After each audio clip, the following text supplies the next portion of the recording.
कौटुंबिक वादातून चुलत भावाने केलेल्या जीवघेण्या हल्ल्यात एका युवकाचा मृत्यू झाल्याची धक्कादायक घटना समोर आली आहे.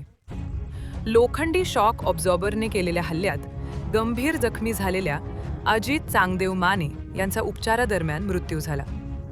या प्रकरणी वैराग पोलिसांनी तत्पर कारवाई करत आरोपी सूरज धनाजी माने याला अवघ्या 24 तासात अटक केली.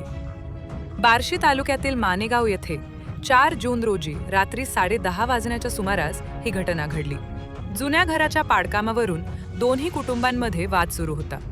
घटनेच्या रात्री सूरज माने हा शिवीगाळ करत असताना त्याला जाब विचारण्यासाठी नातेवाईक बाहेर आले.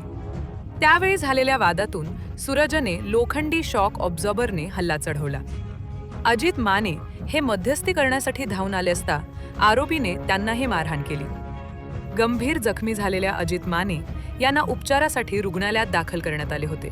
मात्र उपचारादरम्यान त्यांचा मृत्यू झाला. घटनेनंतर फरार झालेल्या सूरज मानेचा वैराग पोलिसांनी कसून शोध घेत अवघ्या 24 तासात त्याला अटक केली. पोलिसांकडून पुढील तपास सुरू आहे.